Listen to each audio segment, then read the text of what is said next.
Welcome to the Big E. My name is Jasmine, and this is the third show of the third series. I've done these 3 little shows in a row about how to begin to love yourself. And I'm hoping that each one kind of compounded or just stacked on top of the other to really bring an awareness of how to begin to love yourself. Today I'm talking about, is it intuition or ego?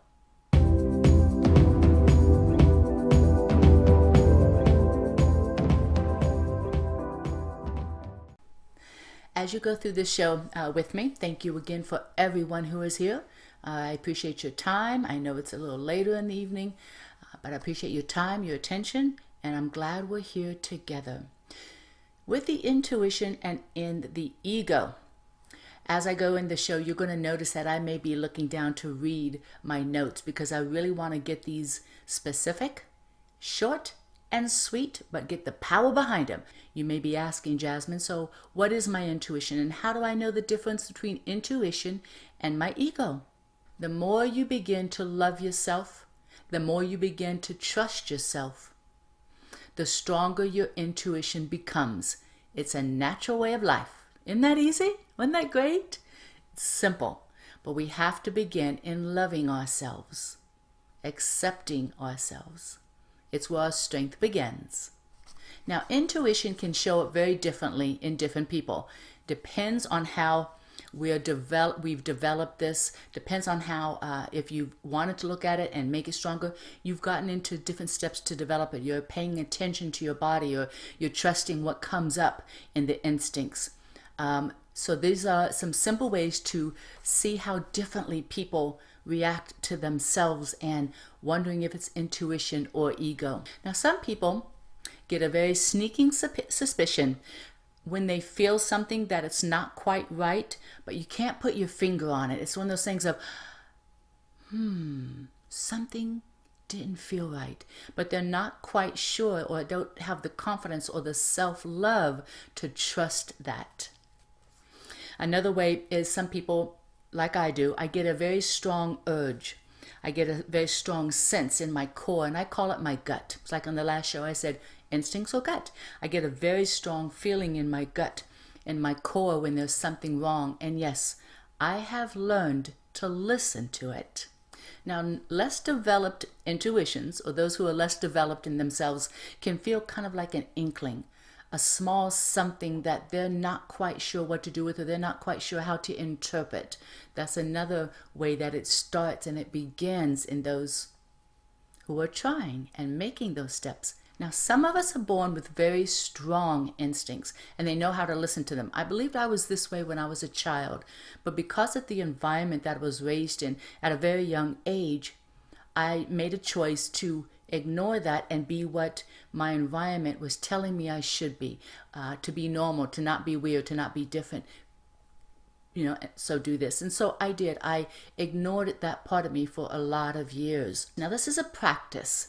And after I shut myself off and I wanted to know my intuition, what was the best thing for me? Why was all this negative stuff happening in my life? Why was I choosing negatively? Why was I kept attracting certain situations that were, whether they were mean or abusive or ugly, and why? So as you begin to trust yourself and you develop that love to be in love with yourself, then your intuition grows. All right, so for everyone out there, I know it can be confusing with what is intuition and what is the ego. What is that scared ego? What's the difference? Here we go. All right. If you're making decisions out of fear, it's probably ego. Intuition does not operate in fear. But again, if you're making decisions out of fear, it's probably your ego. Another example. Your scared ego, your ego will show up when you're about to do something new or different. And usually it has a benefit at the end for you. That's a good thing, right? But when you're taking risks in life that you feel that are bigger than what you think you can handle, there will naturally be a resistance. This is such an easy way to look at your life. Here I am. Say I want to step outside of my box. Say I want to change jobs. I want to really get a better, more a better job, more responsibility, a higher, maybe a promotion that really I know fits me. I've learned, I've excelled, so I want to get something that is more than what I've been doing. There's going to be resistance. Here's this place of, oh my God, what are you doing? And this is good for me. This is a benefit. This will help me. You have these two sides, and you can feel them very distinctly. If you could become aware and see them, you're going to start seeing ego or intuition. Now, some more examples of this resistance. What creates resistance in our life? It's like if you want to become more social, if you want to get outside of your comfort zone and start standing up on stage and speaking, or maybe you want to become a stand-up comedian. Anything that's has become uncomfortable in your body has two sides, intuition and ego. Ego is scared of two things, failure and rejection. Things that it can say to you, or you may feel, and this is not your intuition, but this is your scared ego, is I'm not good enough. I'm not worthy. I'm not ready or prepared. There's a friend of mine, and I love you dearly. You probably know who you are. Always says this, I'm not ready. I'm not prepared. I can't do it. And now what if I fail? Or what if I succeed? What if I humiliate myself like I just did there? What happens if people think I'm stupid? What happens if they make fun of me? These are the things that your ego, your scared ego, is going to say. So no, that's on this side. This is ego. This is intuition. Now, as you look, put that all over here. Just make a home, open the door and the windows, let it sit there. You don't have to shut it out, try to get rid of it. Just set it right there and say, yep, that's your place. That's your home. Now let's look at intuition. Intuition says things in a gentler way.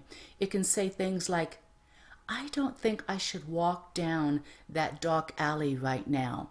Or, that person makes me feel uncomfortable. I need to pay attention. But the intuitional voice is softer, more subtle, and it can be a way of trying to get your attention and say, look, I know this is what you want to do, but maybe you can think about that at a different time, or maybe make that decision later, or maybe you can do that at a different time and not right now. That person may be in a weird place and you don't need to be dealing with that right now. So that's the intuition. So I'm going to repeat this because this is great. If it is something that you are wanting to choose or make a decision or change something in your life that has a benefit to you, your ego will show up. Okay? Okay. Now, when it comes to an ego with any decision based out of fear, it's always the wrong decision.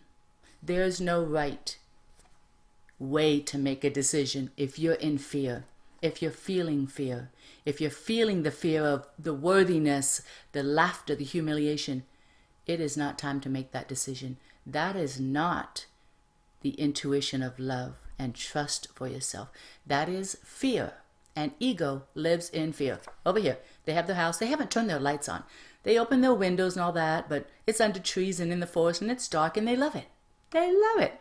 That's where ego operates. Over here, you've got the sunshine. You've got light.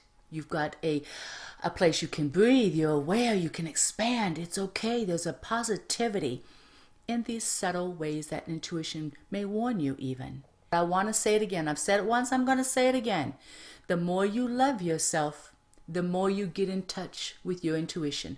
The more you begin to trust yourself, you get in touch with your intuition. These things naturally develop. You don't have to work on them. You don't have to try to find the steps. Just know and practice the way to love yourself. And trust will grow, and you will get in touch with your intuition, and that will become stronger in you. I guarantee it. If I had like a 90-day, 100, a lifetime guarantee, I give that to you now. Find the way to love yourself. Like I said in the last two shows, I shared different steps. Begin that, and everything else stacks on it. It all starts to fall in place. I hope this show has helped. Reach out, share your thoughts, your views. If there's something also that you would like me to talk about, another topic that you want me to share, reach out. Send me a note, email me, comment. I would love to do that. I will do that. I have done that. And I'd like to know what's important to you out there. What's bothering you? Or what kind of assistance can you benefit from? How can I help? So please reach out. I loved when you shared your gratitude journals with me. It was phenomenal. Some of the surprises were just crazy amazing because we don't know how well we don't know ourselves. If we can get into like that state of just letting a gratitude journal flow, like I said in the first show, it's amazing what comes out, and let it come out. Let it be your words. Just keep on going. Like I said, mine was glorious. I felt glorious about myself. It was actually my higher spirit saying, this is what I am. This is what you are to me. You're glorious. So there are powerful ways to reinforce and to confirm to ourselves that we love ourselves. So it was great. So as I end the show, I'm going to be listing for you 9 beautiful ways to clearly know if it's your intuition that you are standing in when you're ready to make that decision. Take on that challenge. Get out of your comfort zone. 9 beautiful ways that you will know that it's your intuition. I am sending you love always.